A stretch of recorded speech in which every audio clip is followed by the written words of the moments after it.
जय हिंद साथियों, नमस्कार। मैं प्रत्युष श्रीवास्तव स्वागत करता हूं एक बार फिर आप सबका आपके अपने इस यूट्यूब चैनल कुंवर स्टडी पर।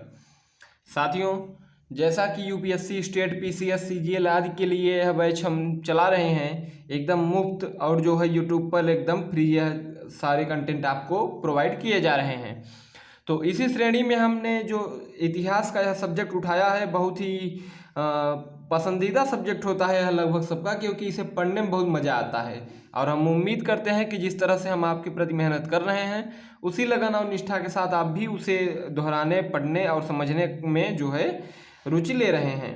तो साथियों, ऐसे ही नई उत्साह, नई ऊर्जा प्रतिदिन बनाए रखिए और रोज़ की रोज़ क्लास को कवर किए रहिए, अपने हाथों से अपनी नोट्स तैयार करते रहिए। मैं वादा करता हूं कि इसके अलावा आपके पास कोई भी ऐसी टॉपिक नहीं बचेगी जिसके लिए आपको कहीं भी परेशान होने की आवश्यकता पड़े। मेनली यूपीएससी और स्टेट पीसीएस के जो सिलेबस है उसको पूरी तरह से मैं कवर कर रहा हूँ, एक भी टॉपिक मैं उसमें नहीं छोड़ रहा हूँ। और इस जितना मैं बता रहा हूँ इसके अलावा आपको परेशान होने और ढूंढने की कोई आवश्यकता नहीं है, कोई ज़रूरत नहीं है, क्योंकि जितना मैं बता रहा हूँ वह बहुत इनफ है, बहुत पर्याप्त है। इसके अलावा आपको परेशान होने की आवश्यकता नहीं है।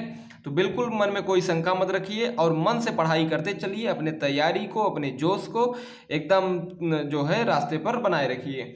तो इसी के साथ शुरू करते हैं आज के अपने इस क्लास को। उम्मीद करते हैं कि आप पिछले वीडियोज को देख चुके होंगे, समझ चुके होंगे और उसके नोट्स आप बना चुके होंगे।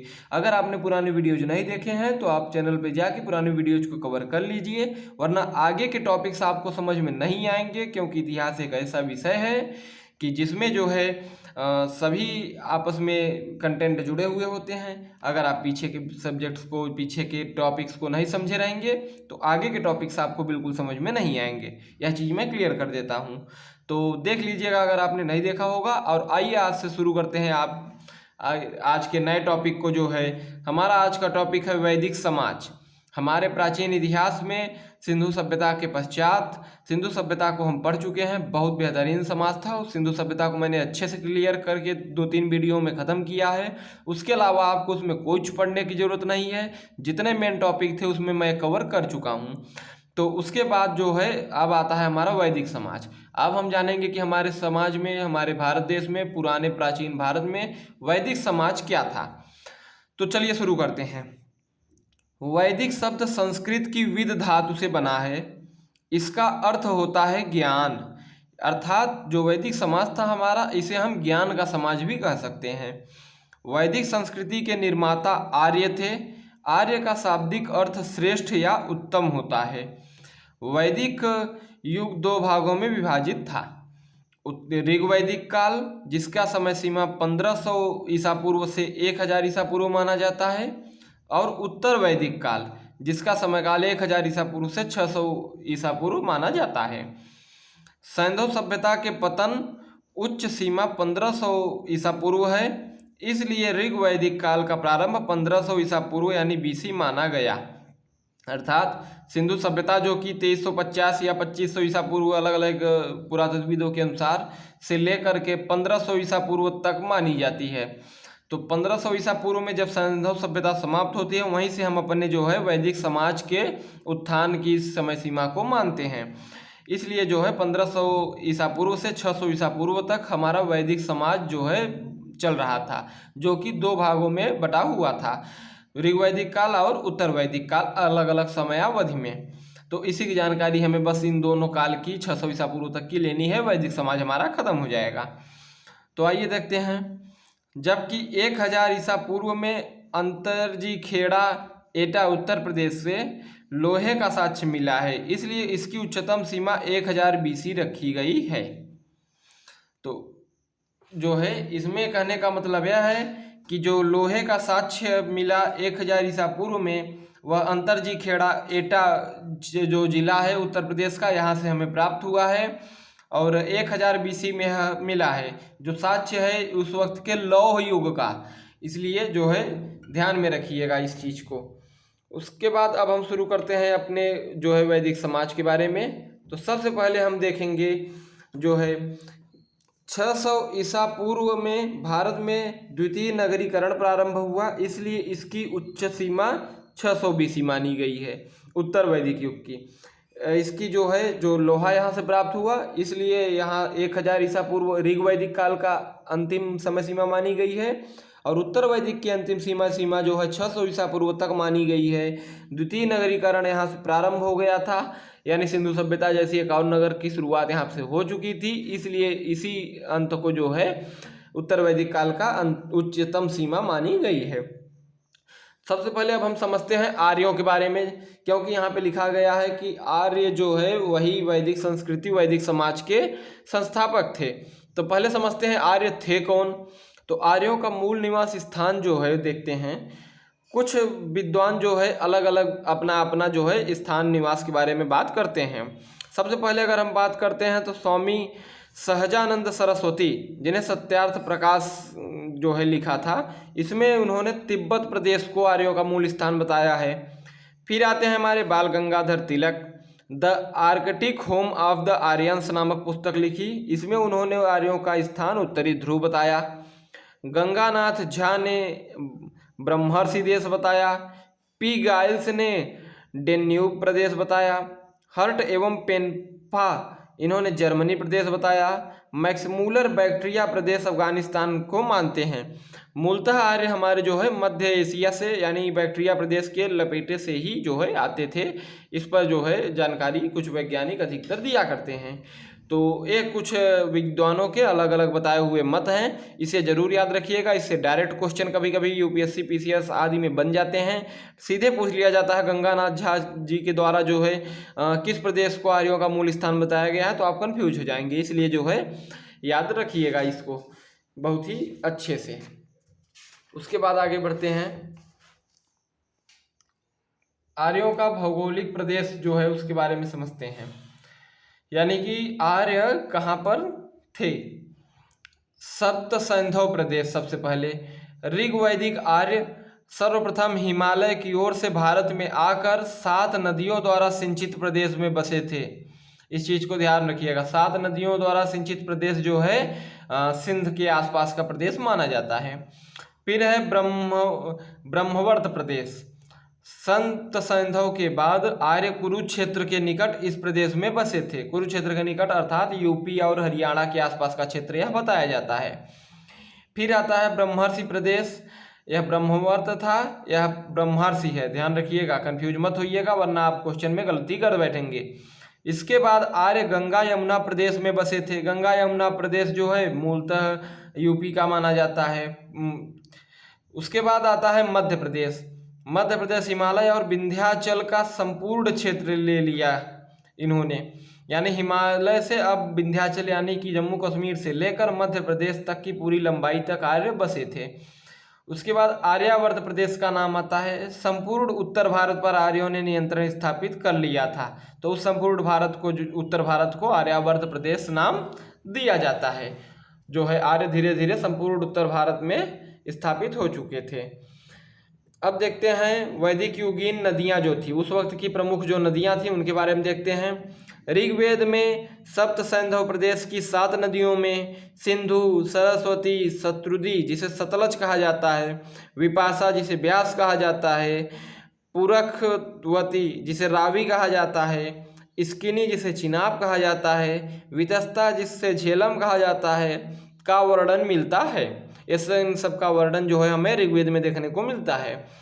ऋग्वेद में अफगानिस्तान की 4 नदियों, कुभा जिसे काबुल में है, कमू, कुर्रम, गोमती, गोमल, सुवास्त, स्वात का वर्णन है। ऋग्वेद में कुल 25 नदियों का उल्लेख है। इस पॉइंट को बहुत ध्यान रखिएगा, इससे डायरेक्ट क्वेश्चन बनते हैं कभी कभी। ऋग्वेद में कुल 25 नदियों का उल्लेख है। नदी सूक्त में कुल 21 नदियों का उल्लेख है। सर्वाधिक उल्लेख सिंधु नदी का है। उस वक्त की सबसे पवित्र नदी सिंधु नदी मानी जाती थी, मैं पहले भी बता चुका हूँ। सबसे अधिक बार सिंधु नदी का उल्लेख ऋग्वेद में हमें देखने को मिलता है। सरस्वती नदी को नदी तमा या सबसे पवित्र नदी कहा गया है, इस चीज को ध्यान में रखिएगा।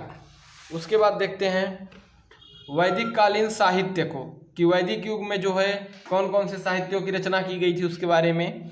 वैदिक साहित्य में हम मुख्यतः 4 वेदों, उनके ब्राह्मण ग्रंथ, उपनिषद ग्रंथ और अरण्य ग्रंथों का अध्ययन करते हैं।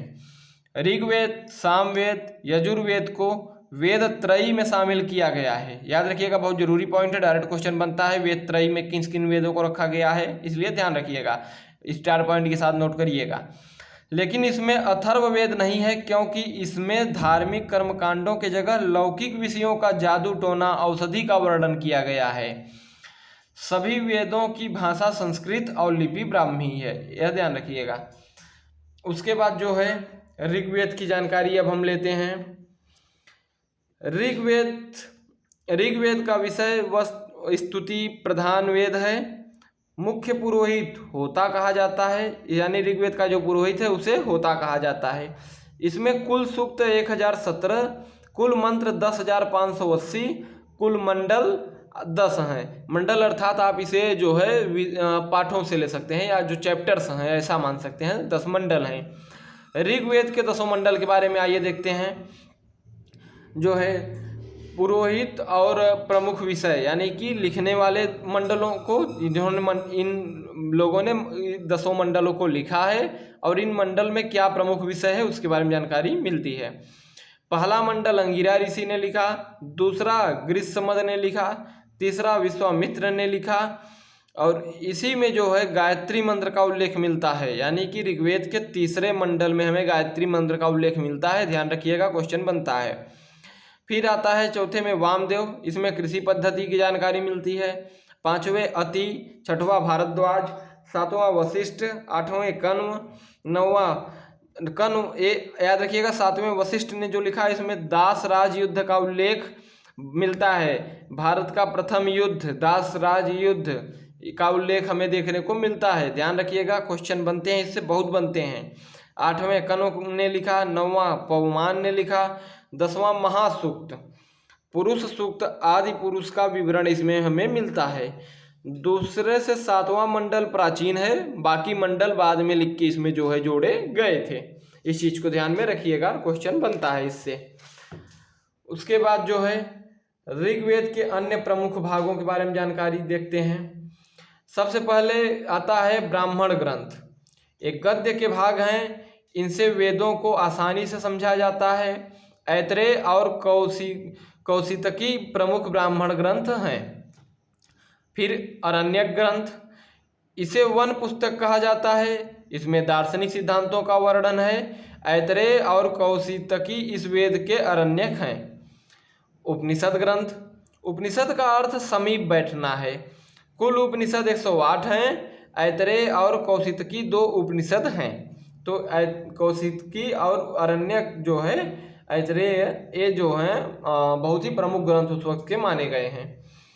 ऋग्वेद के बाद अब हम देखते हैं सामवेद के बारे में। ये सब जितने वेद हैं उसी वक्त रचे गए थे, इस चीज को ध्यान में रखिएगा। ऋग्वैदिक काल में ये सब वेदों की रचना हुई थी।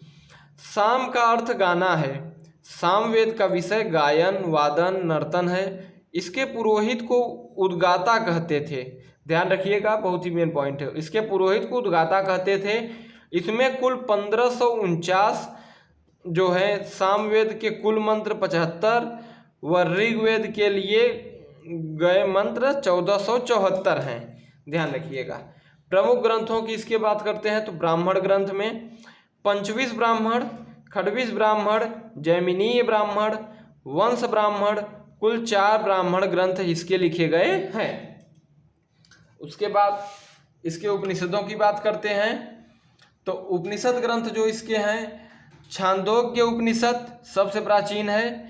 इसमें कृष्ण का उल्लेख है। इसमें उद्यालक, आरूढ़ी और श्वेत केतु के बीच संवाद का उल्लेख है।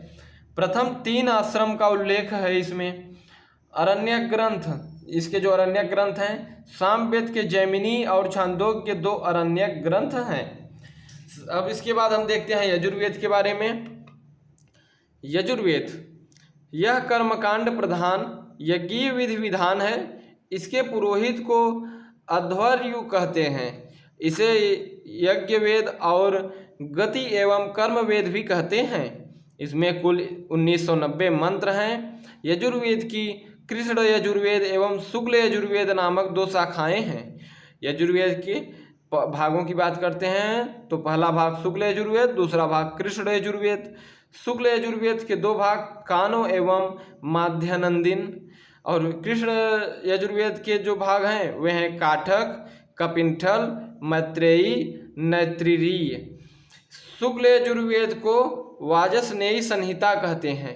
इस चीज़ को ध्यान रखिएगा, ये स्टार पॉइंट है, बहुत ज़रूरी है। इसमें से जितने भी पॉइंट हमने आपको बता रहे हैं वे सब जो है मेन पॉइंट हैं, उससे डायरेक्ट क्वेश्चन बनते हैं, कोई लाइन इसमें स्किप करने के लिए नहीं है।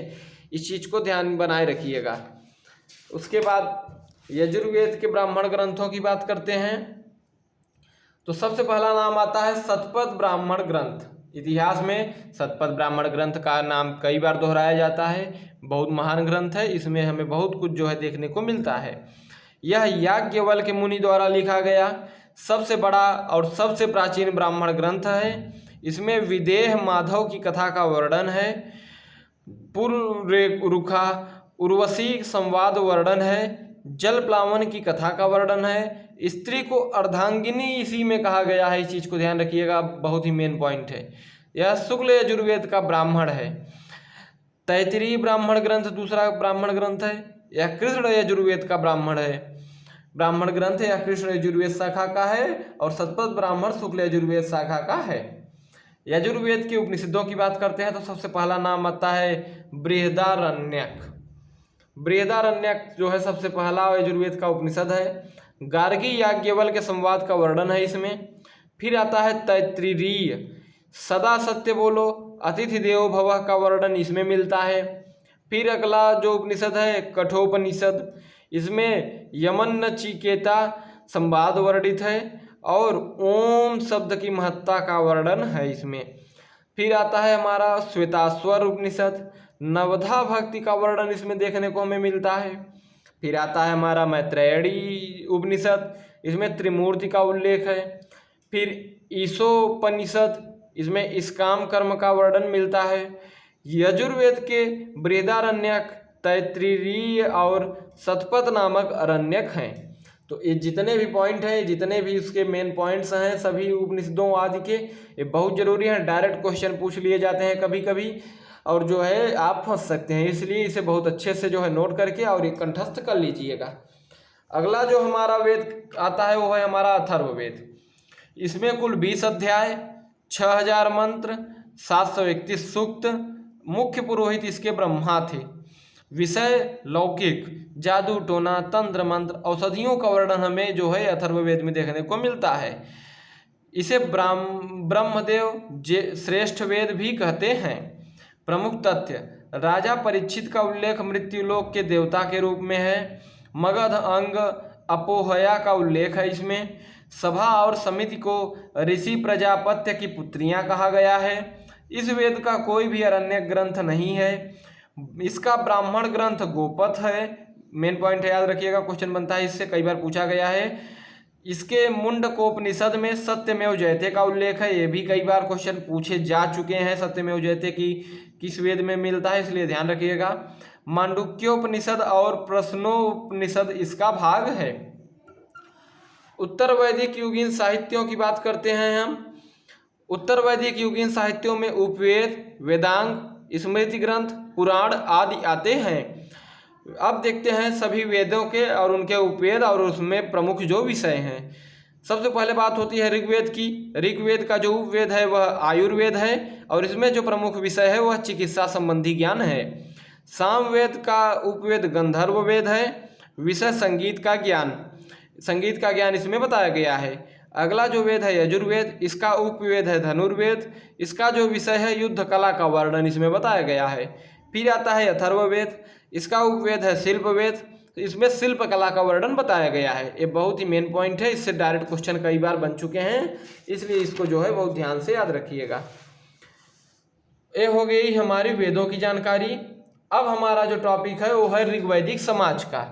ऋग्वैदिक समाज के बारे में हम जानकारी लेंगे, उसके बाद उत्तर वैदिक समाज की जानकारी हम जो है शुरू करेंगे। तो आज के लिए इतना बहुत है। अपनी तैयारी को बेहतरीन करने के लिए पिछले वीडियोज को कवर करिए, अपने हाथ से अपने जो है खुद के नोट्स बनाइए, लिखिए, तैयार करिए। और मैं वादा करता हूं कि इसके बाद जो मैं बता रहा हूं एक भी टॉपिक, एक भी आपका लाइन नहीं बचेगा। सारा सिलेबस पूरा है, आप बस पढ़ते चलिए, विश्वास रखिए, बने रहिए कुंवर स्टडी के साथ। लाइक, सब्सक्राइब, शेयर करते रहिए। धन्यवाद साथियों।